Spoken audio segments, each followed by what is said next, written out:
Yeah. Please tell me that I can't, that I won't, that I fail, that I'll never make it out, yeah. Please tell me all the bad, never good, fill my head full of every single doubt, yeah. Please say any negative thoughts, I pop off when I hear people. Hello, mate. How are you doing?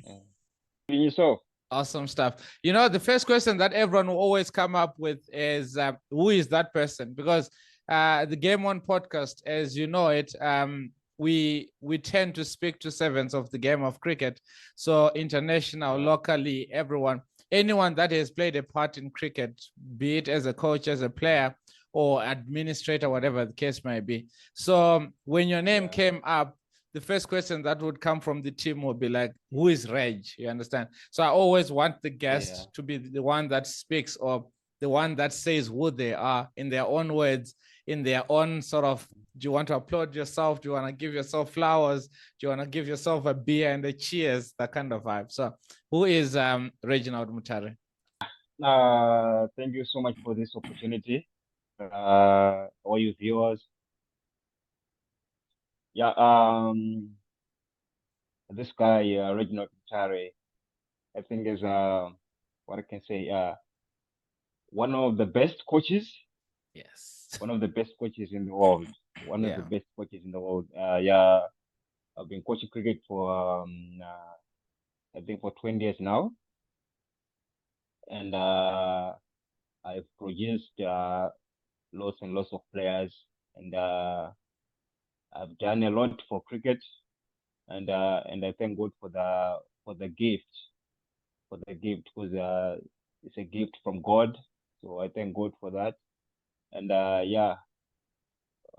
what's so important about my career is I've changed lots of lives. I've changed lots of lives, not just cricket, but you know, I've changed lots of lives. The boys are now doing well, both in cricket and in life as well. So as they need guidance, they need guidance. Because there's life after cricket. So I think especially when you're playing cricket, like when you start to get to 30s, 31, 32, 33, you see your body will start, reporting that, Start saying no. Yeah. Amazing stuff. When did the cricket bug sort of catch you? Why did you choose cricket and not rugby, not tennis, not any other sport, not karate, judo, you name it? Why was it more cricket? Why was it about cricket? I think during my primary days, at our primary school, I was at Glenville One Primary School, and in the ghetto there was nothing like judo and other sports. It was just soccer. And cricket. So obviously I started playing soccer as a goalkeeper. As a goalkeeper, and then I think it was during the days of all those Pomimbangwa, Olonga, Street, Australia, and all the other guys. So used to watch cricket on TV. So it was like I say. Yeah, on the sport. but then at the same time, cricket is not. We can't say it's readily available, especially in the ghetto, because when a kid grows up, the first thing that they can do is to kick a soccer ball. So it's sort of like black people, you gravitate towards soccer because one, it's cheaper, and two, every parent understands it. So it's difficult for a kid to play cricket when mom and dad don't even know what cricket is about. So for them to take you serious and buy you equipment, which is expensive, by the way, how did you manage to navigate that part where this kid wants to be like Henry Olonga? Yes. This kid wants to be like Pomimbango, yes, but then mom and dad don't even understand this game, or the community doesn't even understand this game. How then were you managing to navigate that challenge? It was a thing of like during those days, Zimbabwe Cricket was still called Zimbabwe Cricket Union. So the development was proper during that time. So it was a thing of like development schools to get the kit and everything to use. So it was easier during that time because everything was there for me. So you just need to go for practice, just where your trainers, if you got anything, just go. You just need to go to play cricket. Yeah. So it was easy. Yeah, it was easy that time because everything was at our disposal. Yes. What challenges would you say then you have met since you were a junior cricketer to then being a senior to then saying, you know what, I'm leaving the playing route, I'm going to go the coaching route? What challenges have you faced thus far? Yeah, I think after primary, I went to high school. And then I started playing cricket at high school. So it was from Glenview 1 primary to Glenview 1 high school. Okay. So it was just 1-1. I see. And then during that time, the challenges I can say is it's a thing of like you're working hard, you're pushing hard. Obviously, when you're playing cricket, when you're playing like any sport, you want to go far with the sport. But it was a thing of like you are not sort of like recognized, like the area, sort of like the area you're staying in. Yeah, because I was staying in Glenville, so it was a thing of like you're not like recognized. They're not looking at you. They're sort of like an area they're looking at. So during those days, they were Highfield. So we're talking of the guys who came out of Highfield, talking of Hamilton Masaga, that if you still remember the names, and all those guys who started playing were playing for the national team.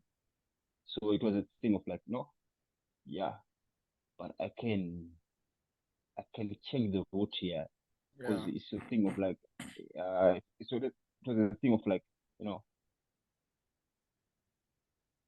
what about if I can change and become a coach? And the thing you just start to put the advantages and disadvantages.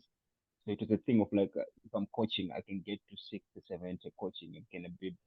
I can be a consultant. I can be whoever I want. Yeah. So, but I thank God that I managed to play up to first class. I played up to first class cricket, but yeah, still, it was a challenge. It was a challenge for you to play for for any side or to play in the national team. You're supposed to go to Highfield, but to me it was yeah. But to me it was a no. I'm not saying that I'm not saying that Highfield guys are bad, but no. To me it was a no. Yeah. No, I can't change. I can't change. Moving from Glenville to go to Highfield so that I can get opportunity. Play, yeah. No, so that's when I was playing for our club in Glenview. It was called Glenshire.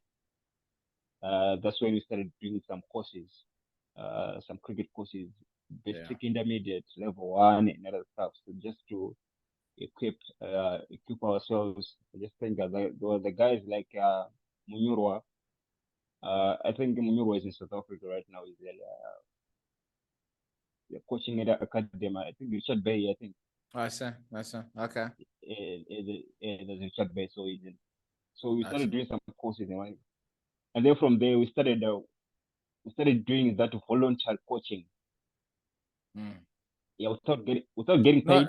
Not getting paid. So was this because of the love of the game, or like you don't have anything else to do, or was it because you finally figured out that you were not going to make anything out of your playing days, or was it advice from someone that said, not leave the playing and go the coaching route?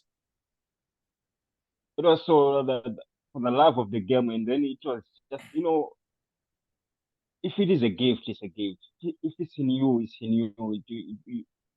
Basically, one way or the other, it will come out. Yeah, it will come out. So for me, it was an easy decision to just I know, guys.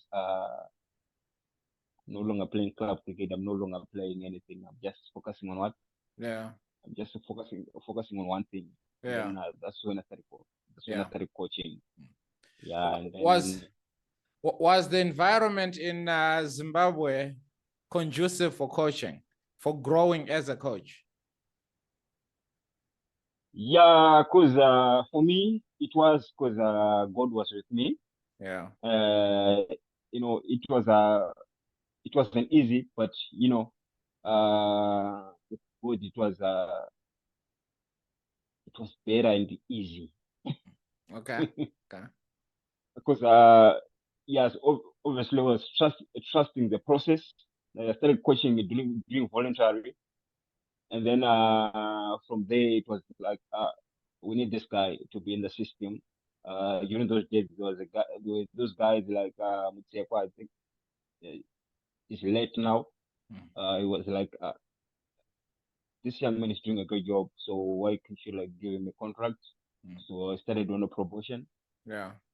Started promotion, and then I was given a full-time contract, and then you know, we started doing that development thing, coaching in the ghetto. So me, I was coaching like 2 schools at that time, Glenview 1 primary and Woodrow 2 primary. And then I think it's 2007. And then I think the guy who was doing the distribution of coaches was Bond Nayoto. Yeah. Was like Reggie, you're going at Churchill like yesterday. I was like, huh? I never coached at high school. Okay. What's going on? So it faith in me that you can. But during that time there were, you know, a bit of talk, you know, in the streets, like, you know, this guy, I don't think he can handle the Churchill school, because it was you're talking It's a of big school. It's a big school, yeah. It's a big school. It's a big school because when you're talking of like Zim players or whatever, we're coming from Churchill. Yeah. So it was a thing of like, this guy doesn't have an experience of coaching high school. Yeah. We've got guys who've been coaching cricket, like they've got 10, 15 years of experience. Yeah. Why you thinking this guy who has been coaching primary schools? But I went there, and I thank God that God proved them wrong. Nice. That 5 years, that 5 years when I was at Churchill, we dominated. Wow. And I think I still hold the record of the ice runs in a 50 over cricket. Okay. I think we played against Eagles. We scored about 562 for 2. Yeah. It's 50 overs. Yeah. It was about 4. It was runs galore. Yeah, about 4 guys scored centuries. So it was something. So it has been God. You know, it has been God. You know, it wasn't easy. You know, people fighting. To fight you or behind your back, talking a lot of things behind your back. You know, it doesn't deserve to be there, but you know, God was with me. You know, He proved them wrong. Yeah. It's amazing. I want to come back to the part that you were then approached to take a high school. Now, this is a development coach. You've been working with primary schools. You've been working with youngsters. Then all of a sudden, you're being thrown into the deep end. What was going through your mind taking that job? Obviously, taking the job is good for your career. It's good for you. But then is it good for you mentally? Were you mentally prepared? I don't think you were. What gave you the reasons, or what drove you to say, yes, I want that challenge, instead of saying, no, I don't think I'm ready for this challenge? You know, for me, when I heard that news from Mr. Nayoto, you know, I don't know, I was excited. I was excited for the challenge. You know, I think Mr. Chirombe, I think he's now like a match official now for ICC. Yes, sir. He's doing well with that. He was the first person who was like, you know what, relax, don't worry about anything. you got this. Everything will be fine. And we are going to work together because he was sort of like a teacher in charge of cricket. That's it. So he was like, don't worry about anything. Just do what you're doing. You're doing great, so don't worry. So he was there. He was there to encourage me. Even my mother was like, "Don't worry, you're going to do well because you're doing well. Yeah. So you're going because you're going to that to Churchill school. That means you're the best. That's the best school, the best coach. Yeah. So don't worry about it.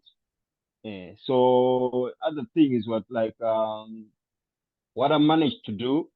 It was make those kids family. Okay. So it becomes so close, like family. We can talk, we can joke, we can do whatever. So by that bringing them closer to me, it was easy for them to do job for me. Wow. That's an amazing strategy. Like you're saying that the moment the team feels like they're your family, they can do anything for you. You understand? And to me, it comes back as that's the greatest advice. And I'm taking that from this, that you're walking into a very big school, a very big environment. And the first thing that you did was to make those boys to be your family, to be your youngsters. So much so that they can come to you as coach and say, "Coach, I'm not feeling good." Or maybe I skipped, I jumped out of dom and went partying. And yes, I know I'm not supposed to do that kind of vibe. And we know how high school students are. There's always going to be mischief here and there. But then you then came up with the strategy that I want us to be family. Who gave you that? Can I say that advice? Who gave you that strategy? Because you're coming from development, you know nothing. And Churchill is a very big school, so much so that there's so many other cricketers or cricket coaches that could, or other Churchill old boys that could have taken that job. Yet they're giving it to someone that hasn't been, you've been in the system, yes, but you haven't been in the high school system at the time. Where is the advice? Where is all that strategy coming from? Is it someone that is mentoring you? Do you have a mentor at this point in time when you go into Churchill and think of, let's be family, boys? There's this statement is God qualify the unqualified. Wow. I think you've killed it. You've already killed it right there. You've already killed it right there.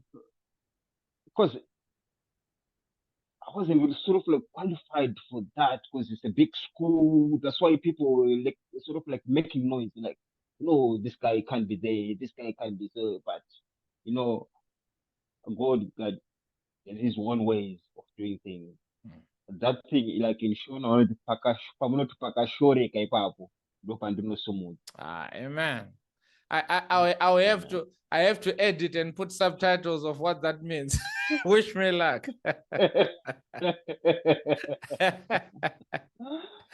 Yeah, so yeah, God was in control all the way. You know, God was in control all the way. He was showing people that I'm God and I can do anything with anyone. I can raise up anyone. So it's not about you or anyone else. I can raise up anyone at my time. I can do that. So you know, it was something. It was something else. Yeah. It was something else. You know, those 5 years, you know, dominating the, you know, and there was a saying again, was like one of the coaches was like, it was a big coach, was like, you know what, Reggie's winning because he got all the players, he got all the good players at Churchill. Yeah. And then the other guy was like, you know what, it's the same thing. We just need to admit that this young man is doing well. He's doing well. You know, we can give you that team. And they will not forget you can have stars in your team, but it doesn't guarantee you that you're going to win if you don't know the combinations and you don't understand the players and you don't give them a reason to fight for you. You understand? So a coach plays a pivotal role in that regard. How did you deal with failures? Because it's fun in games when you're winning. Yes, you dominated the 5 years, but then the thing about cricket is you're always going to fail more than you succeed. So yes, if you played 20 games, there's a high chance that maybe you would have lost 50-60% of those games. Or sometimes you win, but then not convincingly. Sometimes you win, but you're like, I don't think we played our best cricket. Or sometimes you lose a game and you're like, you know what, boys, you played your best cricket. Unlucky that you ended up on the losing side. So how did you deal with failure in your dominating season? Because when you fail, that's when you learn a little bit more, don't you think? Yeah. Personally, I don't. It's sort of like I don't really change. I don't really change. We are together. Either we're winning, we're losing. We are together in it. So I'm not a person who like, when we lose a game, I'll be shouting and what. No, that's not the way. They are still the same boys. No, so it's a thing of like, today we have failed. It happens. It's part of the game. We win some and we lose some, but obviously the discussion would be like, so because normally my type of coaching, I'll be holding my clipboard whenever the boys are playing, so I'll be jotting down some notes so that it will be easier for them when you're sharing or when you are like in a meeting or a team discussion. So guys, we need to work on our fielding. 1, 2, 3. Our betting, we need to do 1, 2, 3. But otherwise, most importantly, is to encourage them as much as you can. So I think in 99, 95%, it must be encouragement. You guys, you're doing well. You are the best.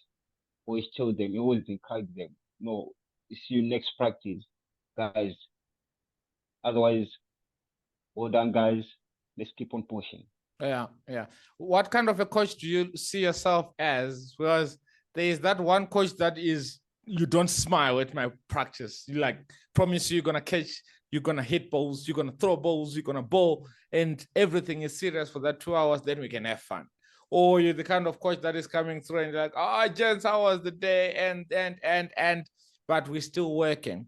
Or are you the kind of coach that says, no one has got a room to make mistake. If you make a mistake, you're going to be punished. What kind of a coach do you think you learned to be when you walked into Churchill? Because yes, I understand that you're walking in and you are not experienced and there was a bit of fear and excitement as well. But then when you walk in, you want to assert yourself as, this is the kind of coach I am. These are the results I'm looking for, and this is how we're going to practice. This is how we're going to do certain things in this team environment. What kind of a coach did you see yourself as? Or maybe you can give us an example, like you look at, say, Andy Flower and his style of coaching, or you look at right now with baseball with Brendan McCullum, like that's my kind of coach. We're going hard at the ball. What kind of a coach did you assert yourself as when you walked into Churchill? You know, personally, I'm a free guy, approachable, always laughing like this. I don't sort of like, Yeah. I don't waste my time being angry and stuff. Yeah. So I'm a kind of a guy. Look, I give my boys freedom. I give my boys freedom to express themselves because it's all about expressing themselves. Play your natural game. Play your natural game. Express yourself. Enjoy this game. Understand? And the other statement will be like, be selfish with the wicket. Square 100, square 200. You are allowed. It's allowed in the game of cricket. So most of them, I've got this smile. I'm not that guy who is sort of like hard on people and whatever. But even in that, even when I'm smiling, I'll be telling you the truth. You need to work on 1, 2, 3, 4, 5. You're a good player. But sometimes, when you're dealing with these kids, there's some things which are sort of like personal. So it's sort of like you tell the kid away from other kids. Because there are things that you say which are like team discussions. Those are team discussions, but there are those personal discussions like you can see the kid like in the game is a good player, but the game is sort of like going down a bit. So sort of like a friendly meeting. You're a good player, but what's going on? What's happening? Yeah, yeah, Talk to yeah, me. yeah. So it's a thing of like I obviously I don't use F words. That's not me. They say cricketers throw F bombs everywhere. Yeah, so it's a thing of like because obviously in life people we deal with a lot of things, but it's a thing of like what's going on, what's happening, because maybe a kid will be dealing with a lot from home and stuff. So yeah, Yeah. I'm an open guy. I remember one of the parents were like, "Coach, I don't understand one thing." I was like, "What's going on?" Like, seems like my son is so open to you than to his parents. Than to his parents. I don't know why. I don't know why. What's going on? Like, even myself, I don't know. I don't know why. So because these kids, if you shout at them, there's, it's, it's a thing of like you're pushing them away. So they, they will not open up to you. They will not open up to you. That's the thing with these boys. So it's a thing of like, you must be there for them. Be like a sort of like a father figure. Yeah. A father figure that you can. I remember the other day when I moved after 5 years at Churchill, then I moved to St. George's. I remember the kids, they were just performing because I'm so open. The practice, we're enjoying practice. Not that the practice is tense or whatever. We're enjoying practice, but at the same time, we're practicing the right thing. So Wow. I remember the other days. I remember the other days, like we are waiting for practice to start. One of the boys could order pizza. During practice. I know before practice. Okay. Yeah, before practice, one of us could order pizza. Coach, let's eat pizza so that we're getting ready for practice. So they were so open to me. They were so open. Even the parents were like, "I will never send this. This is too much. Yeah. Yeah. This Yeah. is too much, whatever." So I was like, to one of the parents, it's like, that's the only way I can bring them closer. That's the only way I can bring them closer. That's the only way they can feel safe. The, the moment they start feeling safe, they start to open up. They'll start to express themselves without fear. Because if the boys are playing their natural game, they will you Wow. you enjoy every game of cricket. Yeah. I think that's the reason why we play cricket as well, because once the fun part is out of the window, then there's no point in playing it. What's the point? There's no Because point. you're not enjoying it. So even dropping a catch, it's easy to drop a catch because you don't want to do it. And once there's no love for something, then definitely that's it. So you said 5 years you are at Churchill, then you then move. Obviously, when you then move to St. George's, now you are accustomed to the whole entire setup. What were the challenges when you moved into the new setup now? Because Churchill boys and St. George's, those are two different schools, two different cultures. How then are you are you trying to get the culture that you had at Churchill and not trying to force that same culture into the new school, but at the same time, you want to enforce whatever that you've learned from the previous school into the new school? How did you balance the two, moving from one big school to another big school? Yeah, I thank God that I fit it in very well, and I thank God that I didn't even do an interview for the Wow. job. Wow. I Wow. didn't do an interview because sometimes when you're doing a job, you think that someone is not watching, but They're watching. people will be watching. They'll be watching. So obviously they've been following.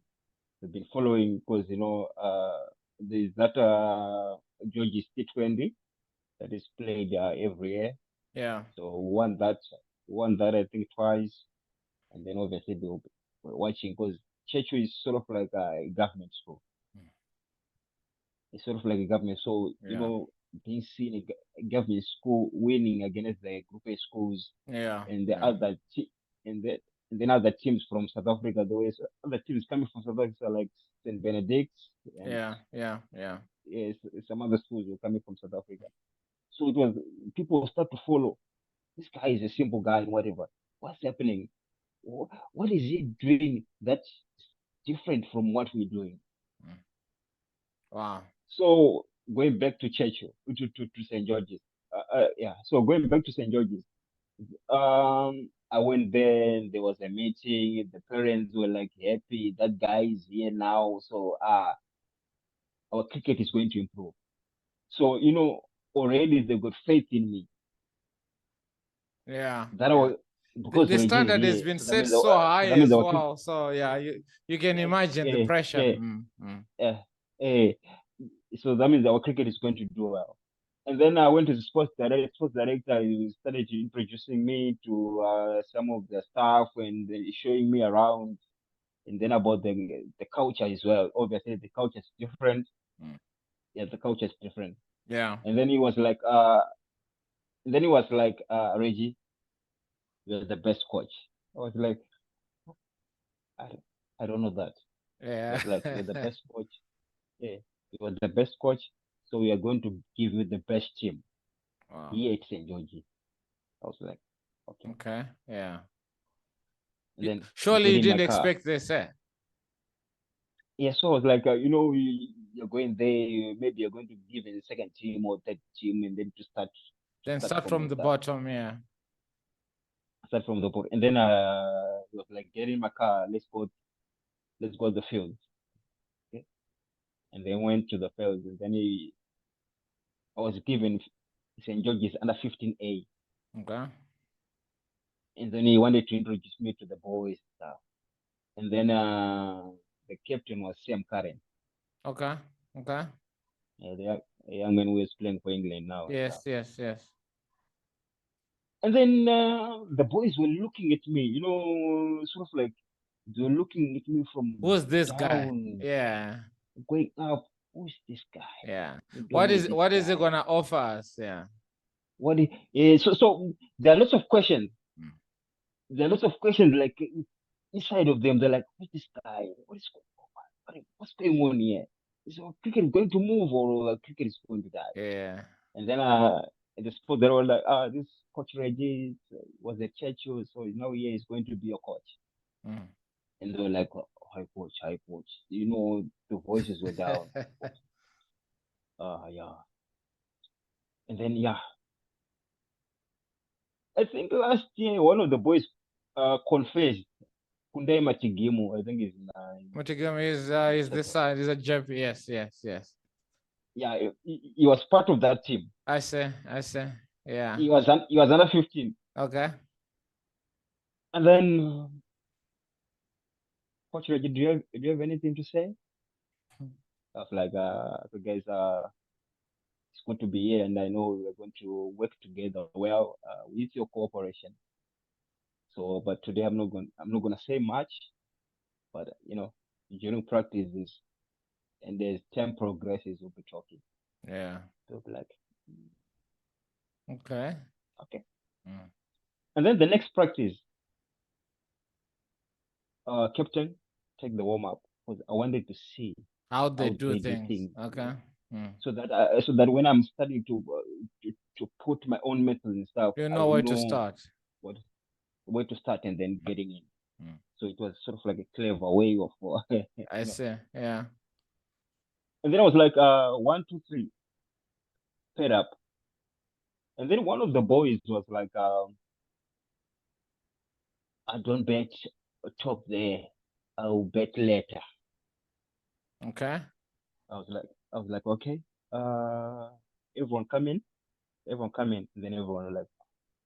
Then I was like, okay, guys, I was smiling as always. I was like, okay. I was like, okay, guys, let me introduce myself again. My name is Coach Reggie, and I'm the boss here. You don't tell me what to do. I'm the boss around you. Now the whole tempo has changed already. I'm the boss here. If I tell you to pair up, just pair up. I want to see everyone. And then from there, we'll see what we can do. So you don't tell me that I don't want to bet at this time. No, you don't do that. And we don't do that here. If you are here for cricket, if you are to go far with the cricket, you're going to stay here. But if you're here to push time or for babysitting and stuff, I think you're at the wrong place. Jeez. We are seeing a change in our kids. What's going on? What are you giving them? We love it. Oh, okay. I was like, I'm just doing my job. So it was like, because I started to, because the cultures are different. Obviously, I'm not a tough guy, but I believe in telling you the truth. I believe in telling you the truth. Yeah. So the kids started changing, and then, some of them were sort of like soft. And then those things started to change, even discipline-wise started to change. Even after 4 or 5 games, you'll be like, guys, check your average. You need to check 1, 2, 3. So it was sort of like, sometimes don't assume that these boys know about this game. You need to tell them, you need to educate them. So started giving them knowledge and stuff. And then from there, things started to change. Yeah. You can see that now the respect is now there.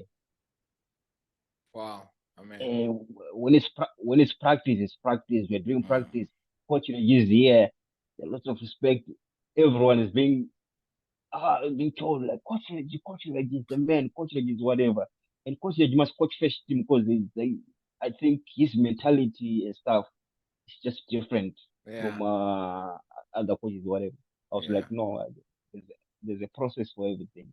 There's a process for everything, and I'm here for a reason. And then after coaching that team, I was successful. I think we didn't lose any game. Wow. We were unbeaten with the Warrior. Yeah. The team was too good. It was good as well. Good.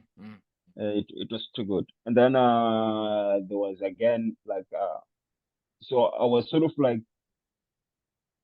doing that development work. Yeah. Of like Reggie. Our second team is not doing well, and our second team is the feed of first team.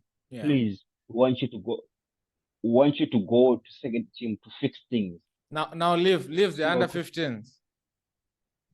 Yeah, leave the under 15. So now we just need to fix things. So boom, I went to second team. And then he started doing well with the second team. And then the other boys in the second team were like, we don't want to play first team. We want to stay with the second team because it's a thing of like we're starting to enjoy our cricket. Yeah. I was like, guys, my job is just to prepare you for first team. So and go. What are you saying? Yeah. They were like, it's first team will be shouted at and stuff. So it's better we stay here and we're enjoying our cricket. Yeah.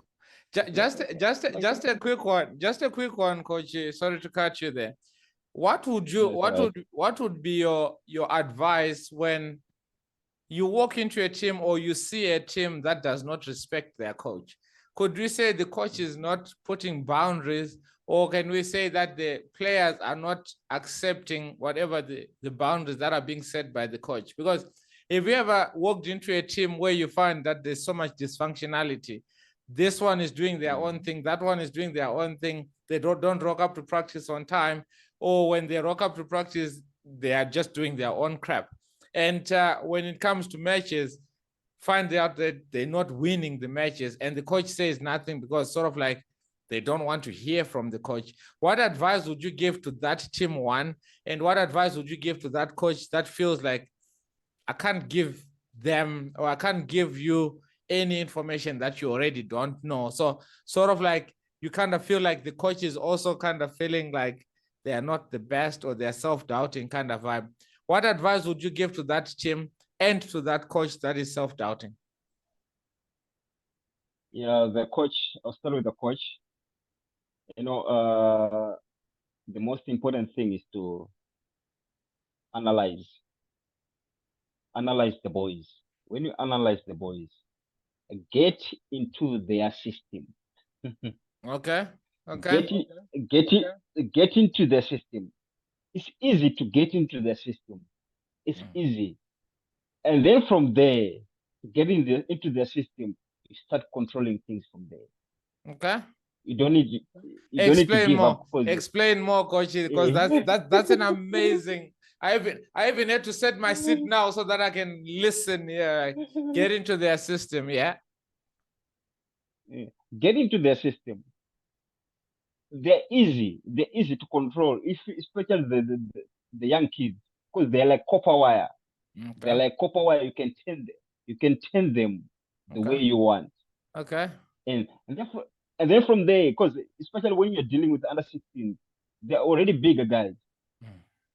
They're teenagers. So get into the system. Yeah, they're teenagers. Get into the system. Respect them as well. Okay. Okay. Respect them as well. If you got any issues with them, if it is individual issue, take him aside. Talk to him. Tell him the advantages and the disadvantages of what is he is doing or whatever.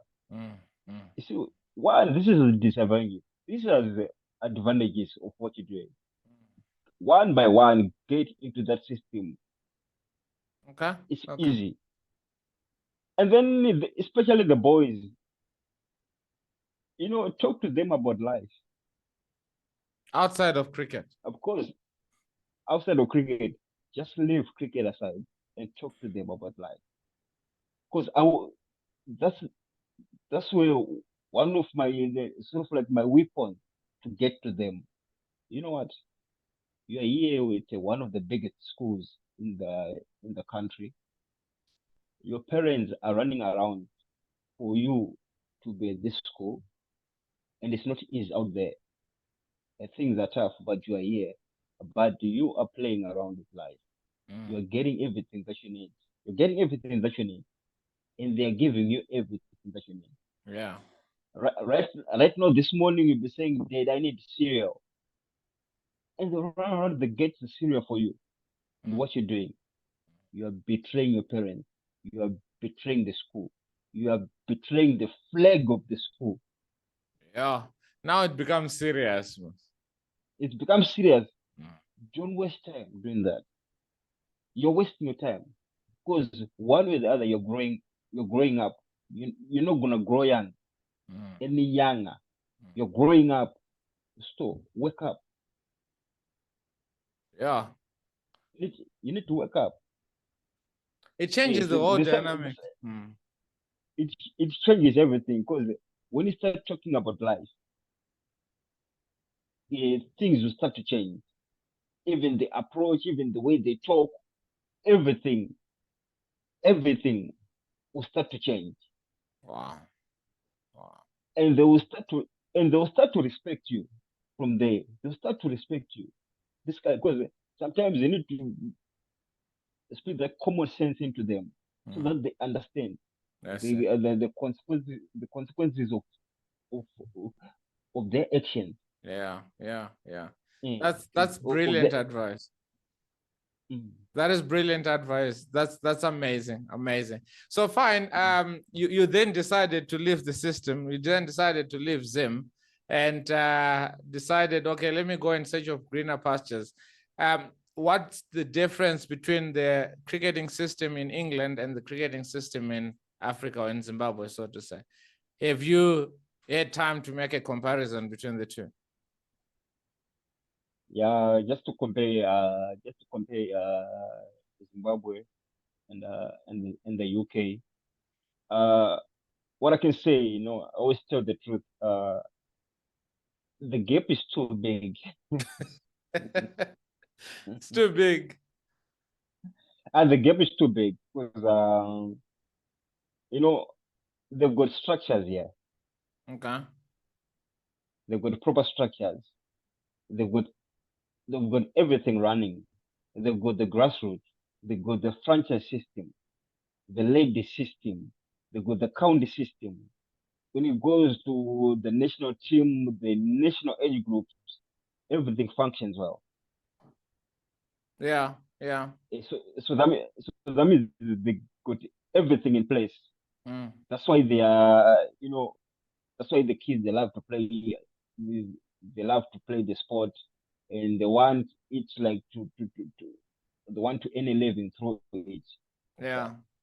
And then going back to my motherland, it's so sad, there are things that we're no longer doing, but that's the cricket. Because if we just focus on the finished product, what about the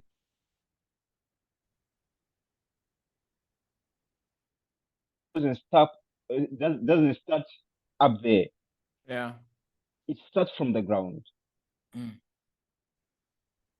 So now we don't have structures anymore. Yeah. We don't have structures anymore. There are no grassroots anymore. There's nothing. Because during our days when we were young, there were like interprovincial games, Yeah. national age groups, interprovincial age groups. That kids will play cricket from under 11 up to under 19. Yeah. I think for me that's the right preparation, the right 18, under 14, under 16, under. Yeah.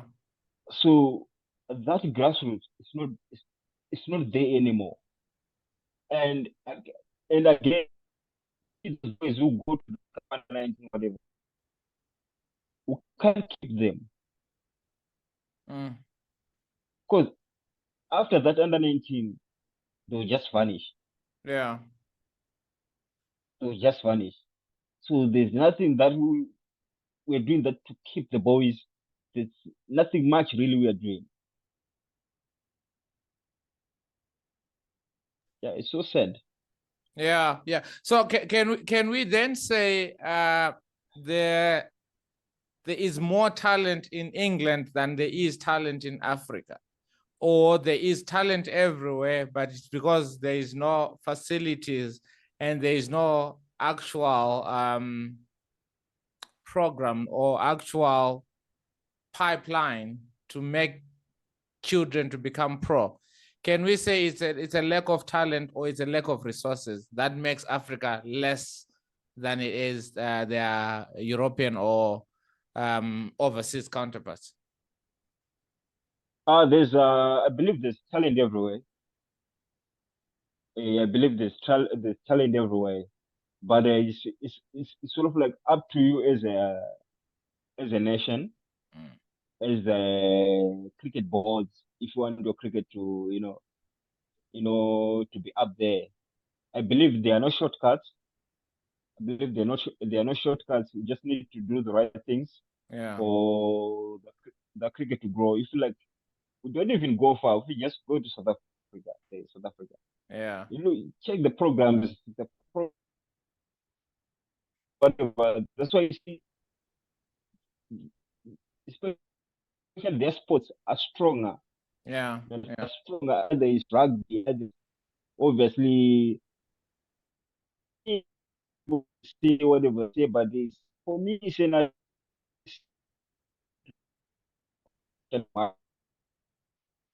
Africa. Yeah. I think for me, it's an achievement.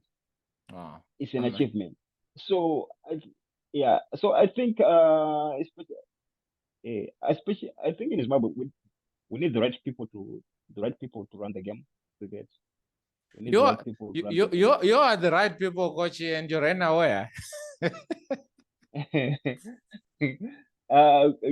I'm talking of starting from up there, starting from the board.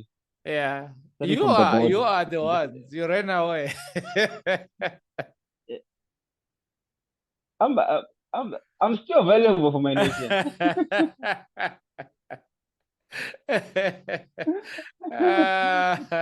No, man, Coach, we really appreciate all the strides that you're taking to make sure that cricket always wins, and your approach and the advice that you've put in as well.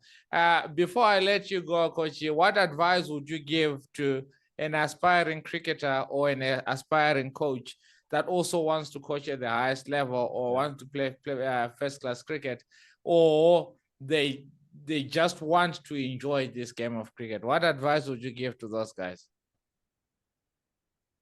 Sorry, can you come again? Because a bit, just a bit frozen. Is it? I was saying, what advice would you give before we wrap up? What advice would you give to an aspiring cricketer or an aspiring coach that is just starting up at grassroots and also wants to see themselves as coaching at higher teams, high school teams, first class, and all that? What advice would you give to such people? What I can say, first thing first, you put God first in everything that you do. Try as much as you can to be patient. Trust the process. Don't try to hurry things. There's time for everything. Just keep on doing what you're doing, putting in some work, and I know you get there. You get there. It's just a matter of time. In this game of cricket, there's no such thing called a microwave thing. A microwave. Yeah. You just put something there quickly. 2 minutes. It's quickly. There's nothing like that. There are no shortcuts. So you need to trust the process. And the truth is that it's not an easy road. Not an easy road, but you need to be on that road and be patient and never stop learning. That's the way. Don't be like a person like I know everything and stuff. Pride don't go anywhere. Yeah. Pride that's the distraction. So you need to stay grounded, be humble, and obviously you go far. And being humble, you attract a lot of things, a lot of connections and stuff. So just stay on the road. Awesome.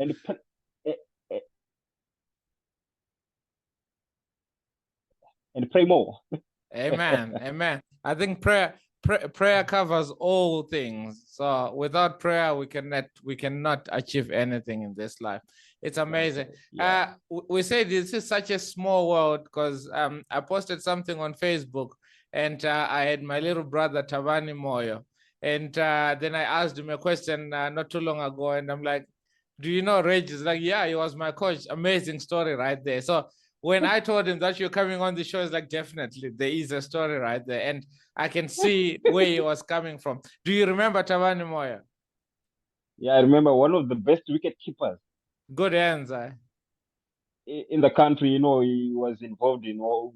I think he was involved in all national age groups. I think from under 14, under 16. Yeah, and during that time, the system was really functioning well, and then from there, there are no national age groups anymore. Yeah. No, he remembers you as well, and he sends his regards. He's a friend of the show as well, and but nice. Thank you so much, man, for taking your time to have a chat with us and sharing your knowledge and how things happen and what goes through your mind. Because it's one thing for everyone to look at you as you were winning with Churchill, you were winning with St. George's, but no one is actually keen to understand who you are as a person. And that's exactly where we come from, to understand people before we know what they do. So we don't want to look at you as a player. We don't want to look at you as a coach. We want to look at you as a person. What makes you function? What drives you? What makes you wake up in the morning to do what you do and carry on doing it? So we see you and we appreciate you. So thank you so much for coming on the show. And definitely it's been an amazing chat with you, mate. Oh, thank you so much for having me. I really appreciate it. Awesome stuff. Enjoy the coldness. We are right here in Africa. We are getting temperatures in excess of 38 degrees at 10 o'clock in the morning. It's very hot. It's blazing hot here. So yeah, count your blessings, because right there, yeah, here we're struggling, man. We are struggling. We are struggling. We are struggling. Awesome, man. Cheers, man. And we'll speak soon. Yeah. Thank you so much. Awesome stuff. Cheers.